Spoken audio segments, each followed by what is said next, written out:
Hello and welcome to the geo class. कैसे हैं आप सभी लोग? आशा है आप सभी लोग अच्छे होंगे।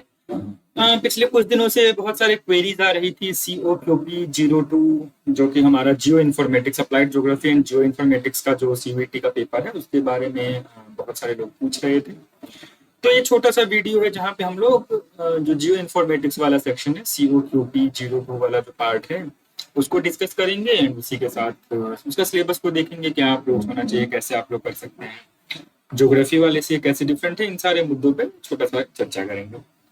तो पहली बात तो यह है कि applied geography and geo informatics जब हम लोग देखते हैं तो जो नॉर्मल सिलेबस आप लोग बाकी यूनिवर्सिटीज में करोगे वो geo informatics and applied geography में नहीं है। बेसिकली यहाँ पे जो डिस्कशन होता है वो IT यानी इंफॉर्मेशन टेक्नोलॉजी को, GIS टेक्नोलॉजी को, रिमोट सेंसिंग के कोर को हम लोग पढ़ रहे होते हैं यहाँ पे।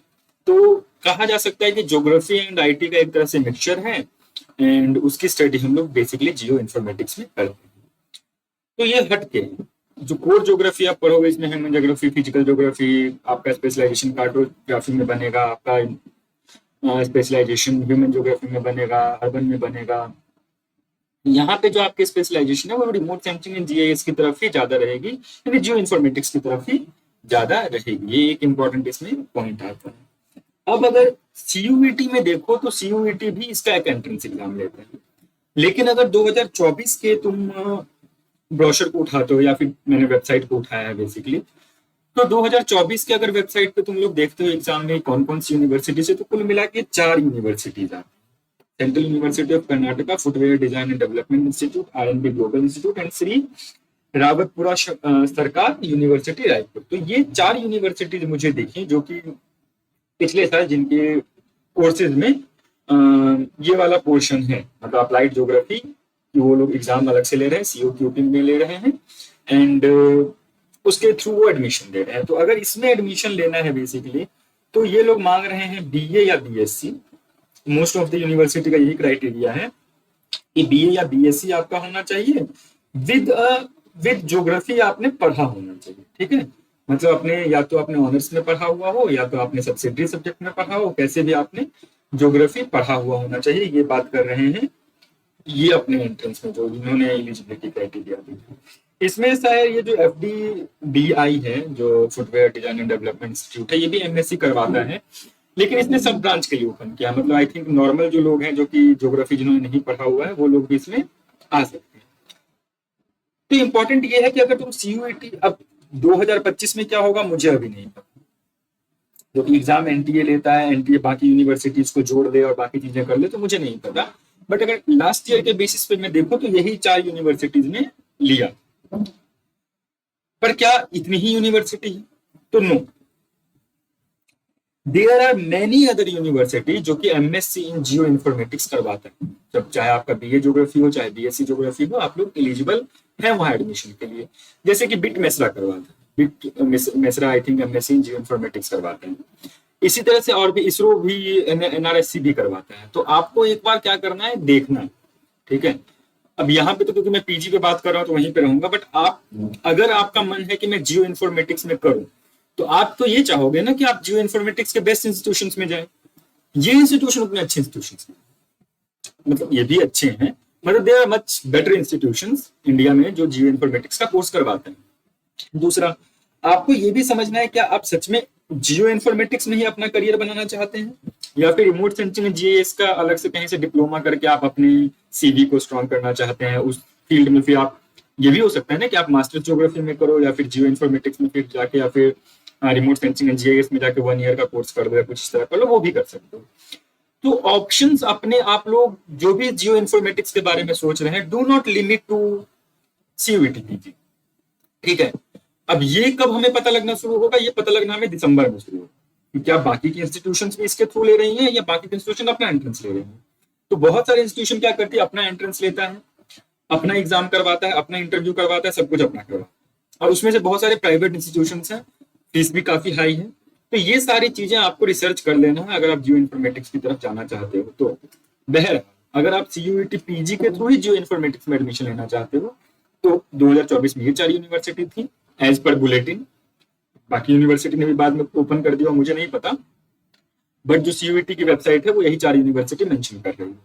तो अगर आप जा ही रहे हो जियो इन्फॉर्मेटिक्स करने में, तो फिर से मैं एम्फेसिस इस बात को कर रहा हूँ कि गो एंड रिसर्च। पहले जाओ गूगल करो कि कौन कौन से इंस्टीट्यूशन इंडिया में है, कौन कौन सा अच्छा करवाता है, उनका सिलेबस क्या है, उनका एडमिशन कैसे होता है, ये सारी चीजों को देखो, तब जियो इन्फॉर्मेटिक्स की तरफ सोचो। और करियर पर्सपेक्टिव से आप कहाँ जाना चाहते हो, क्या आप प्राइवेट सेक्टर में काम करना चाहते हो या फिर साइंसेज में काम करना चाहते हो, क्या काम करना चाहते हो, ये सारी चीजें सोचने के बाद ही तुम लोग एडमिशन लो। ये नहीं कि हवा हवा में किसी ने बोल दिया कि अरे जियो इन्फॉर्मेटिक्स तो ईजी हो जाए ज्योग्राफी के मुकाबले, तो भर दिया सबने जियो इन्फॉर्मेटिक्स का। ये एक अच्छा अप्रोच नहीं है। तो अगर you are serious for geoinformatics, look for more better universities, best universities जो आपके हैं, जो करवा रहा है। अगर आप अफोर्ड कर सकते हो तो इवन फॉरेन इंस्टीट्यूशन भी आप चेकआउट कर सकते हो। ठीक है, इतनी बात ज्ञान की हुई। अब इसके सिलेबस पे आते हो। देखो इसका जो सिलेबस है ना, ज्योग्राफी से ही इंस्पायर्ड है, लेकिन ज्योग्राफी से इजी है। इंस्पायर्ड फ्रॉम ज्योग्राफी ही है, लेकिन ज्योग्राफी से इजी है। तो इसके सिलेबस को हम लोग एक बार देखते हैं। तो पहला जो सेक्शन है, 7-8 सेक्शन है मुझे लगता है इसमें, तो पहला जो सेक्शन है आपके सिलेबस का, वो ह्यूमन ज्योग्राफी से डील कर। अब इसमें ये क्या डील कर रहा है, बेसिकली ह्यूमन ज्योग्राफी क्या है, उसका सब फील्ड क्या होता है। ह्यूमन ज्योग्राफी में पॉलिटिकल ज्योग्राफी है, सोशल ज्योग्राफी है, रीजनल ज्योग्राफी है, बाकी सारी जो ज्योग्राफी है वो कैसे लाई करता है, मेजर सब फील्ड इसके क्या है। साथ में ह्यूमन ज्योग्राफी का आज के समय में रेलिवेंस है।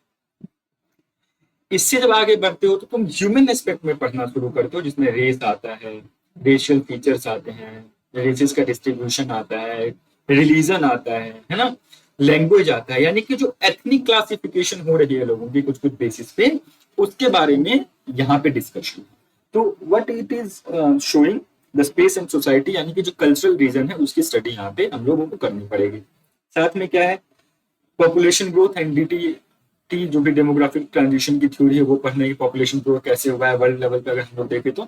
और डेमोग्राफिक ट्रांजिशन थ्योरी क्या है, अब लिख तो दिया इन्होंने demographic transition theory, but it's not just demographic transition theory, उससे जुड़े हुए और कौन कौन से पॉपुलेशन की थ्योरी है, पॉपुलेशन की थ्योरी बिल्डअप कैसे हुआ है, ये सारी चीजें आपको देखनी पड़ेगी। उसके बाद ये सेटलमेंट एंड सेटलमेंट पैटर्न आता है कि वर्ल्ड में अगर आप रूरल अर्बन सेटलमेंट की बात करते हो तो अर्बन सेटलमेंट कहाँ पे दिखेगा, रूरल सेटलमेंट कहाँ पे दिखेगा, क्या इनके फीचर्स होते हैं, ठीक है, अर्बन की थ्योरीज कौन कौन सी है, ठीक है, सेक्टर थ्योरी क्या है, बाकी ये सारी चीजें क्या है, ये सब कुछ ही इसमें आ जाएगा। साथ में ट्रेंड, अर्बनाइजेशन का ट्रेंड कैसे चेंज हुआ है, इंडस्ट्रियल कैसे इंपैक्ट किया है, इन सब चीजों को ये भी आपको यहाँ पे करना पड़ेगा। तो पहला जो सेक्शन है वो बेसिकली ह्यूमन ज्योग्राफी के साथ डील कर रहा है। कोई भी आप ह्यूमन ज्योग्राफी के बुक को उठाओ, अब यहाँ पे मैं सजेस्ट करने को कह दूं कि हाँ माजिद सर की आप किताब उठा लीजिए ह्यूमन ज्योग्राफी की, उठा सकते हो, क्योंकि तो उन्होंने एस डी मौर्य सर की उठानी है तो टेक्स्ट बुक उठाओ। ऐसा नहीं कि बहुत हाई लेवल बुक तुमने उठा लिया और तुमको उसमें से कुछ समझ नहीं आ रहा है। जो बेसिक टेक्स्ट बुक हमारी यूनिवर्सिटी में यूज होती हैं उनको आप उठाइए, उसमें ये सारा सिलेबस आपको मिल जाएगा।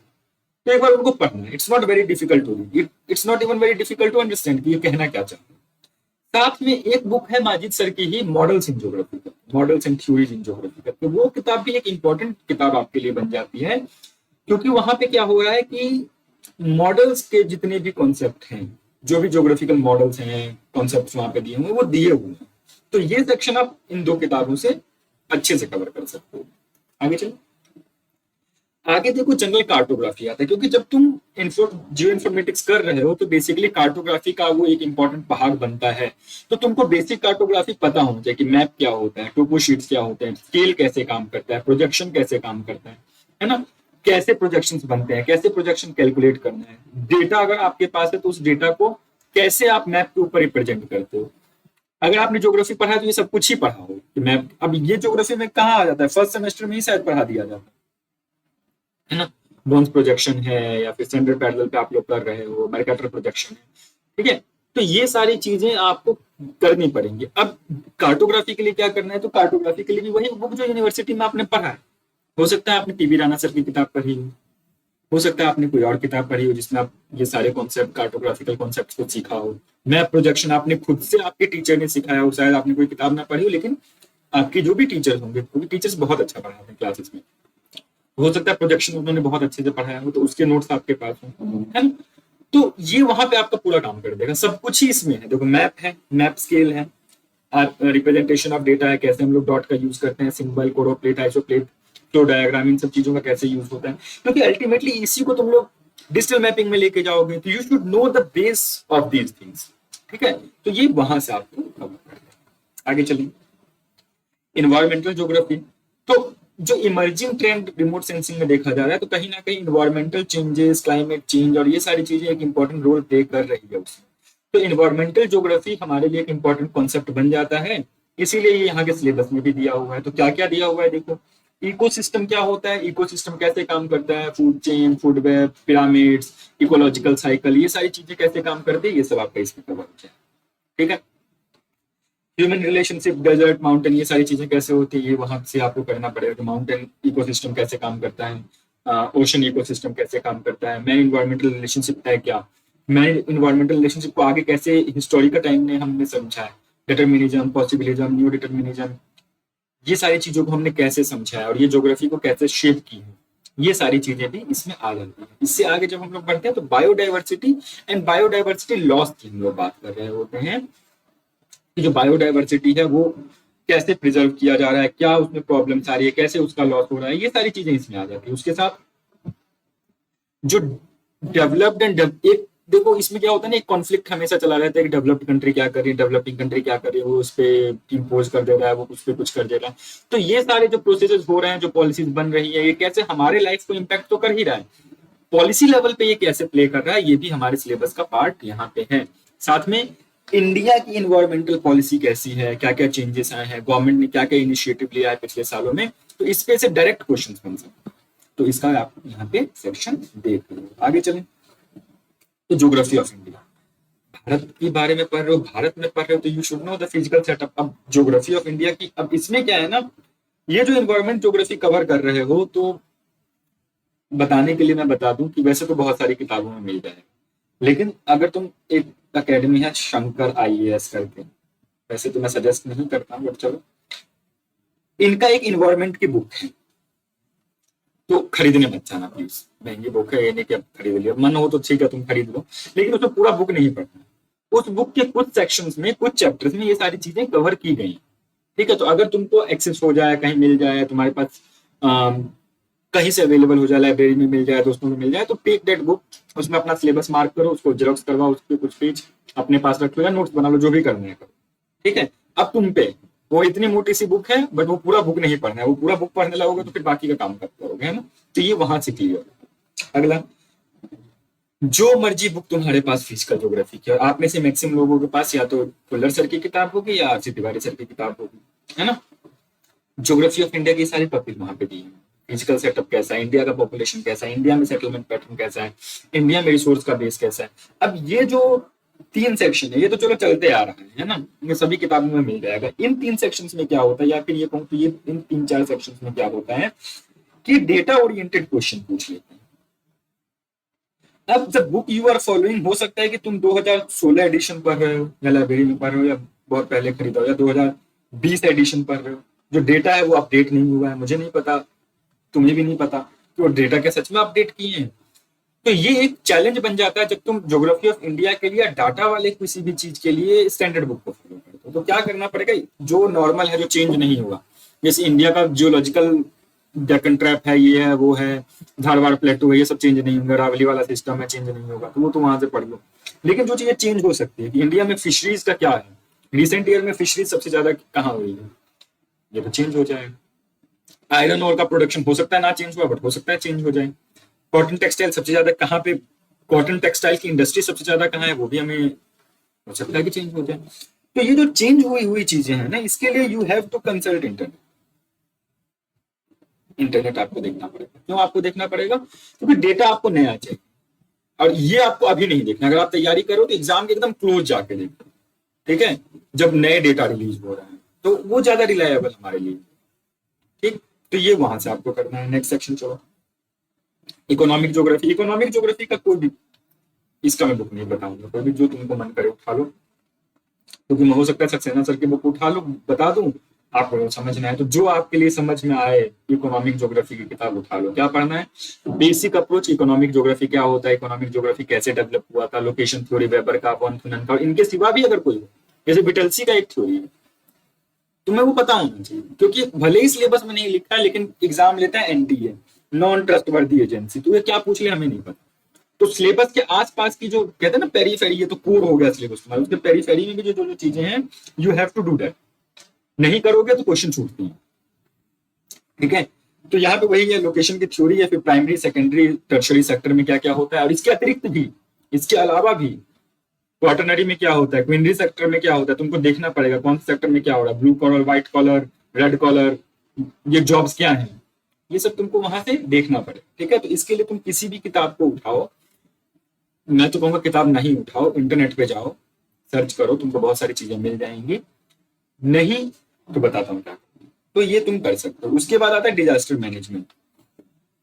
3-4 डिजास्टर मेजर इसमें दिया हुआ है, फ्लड, लैंडस्लाइड, ड्राउट, जो नेचुरल डिजास्टर है, उसके अतिरिक्त जो मैन मेड डिजास्टर है, जैसे कि अभी हाल ही में अर्बन फ्लडिंग की बात आती है।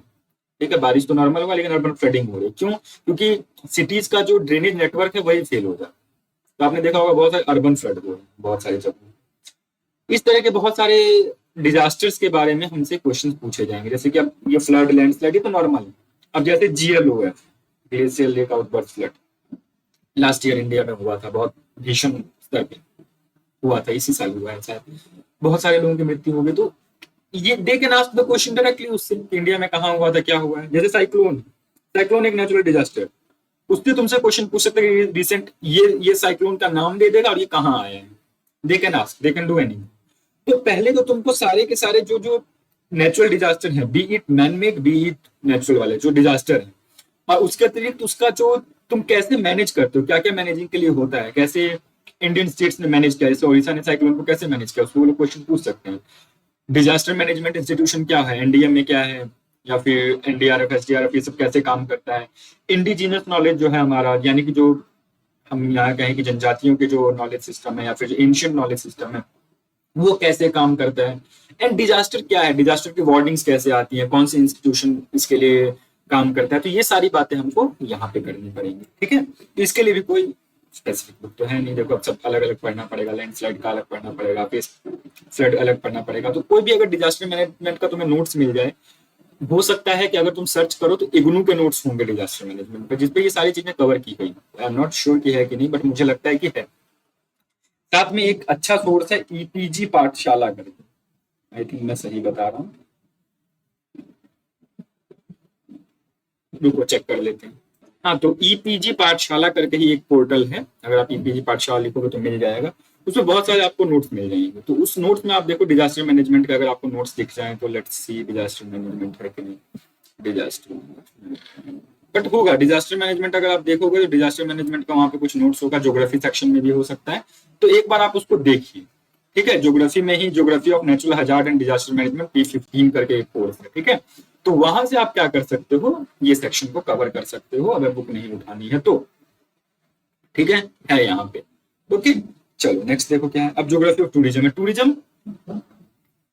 टूरिज्म ज्योग्राफी में वैसे स्टडी की जाती रही है, लेकिन रिसेंट समय में क्या है, बहुत सारे टूरिज्म के जो नेचर है बदल गई। जैसे अगर तुम लास्ट कुछ ईयर्स का देखो इंडिया में, तो टूरिज्म का एक बूस्ट सा आया है, बहुत सारे कॉरिडोर्स बन रहे हैं, बाकी सारी चीजें हो रही हैं। तो ये टूरिज्म को भी पढ़ना यहाँ पे जरूरी है।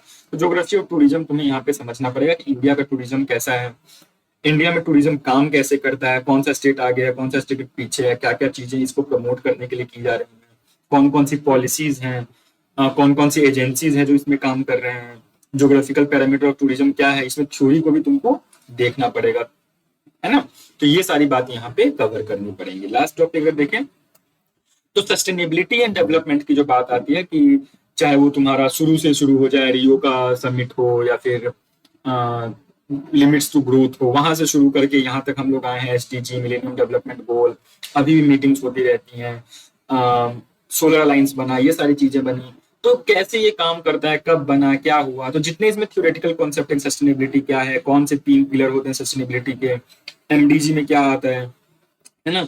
MDG जब आया तो इंडिया ने उसको कैसे लिया, इंडिया ने उसके पैरेलल में क्या प्लान्स बनाए, इंक्लूसिव डेवलपमेंट क्या है, रिजिलियंस क्या होता है, हम लोग रिजिलियंस की बात करते हैं तो वो क्या होता है, हमारा जो पर्सनल राइट्स है, right to well being, right to life, right against poverty, diseases के अगेंस्ट हम लोग कैसे कर सकते हैं। तो ये सारी चीजें भी यहाँ पे हमको देखना पड़ेगा। तो बस इतना ही सिलेबस, कुल मिला जुला के इतना ही सिलेबस, बहुत छोटा सा सिलेबस। अगर तुम मन से तैयारी करो ना, कि अगर तुमको है कि मेरे को ये पेपर के लिए भी तैयारी करनी है तो ये 1 महीने का काम है।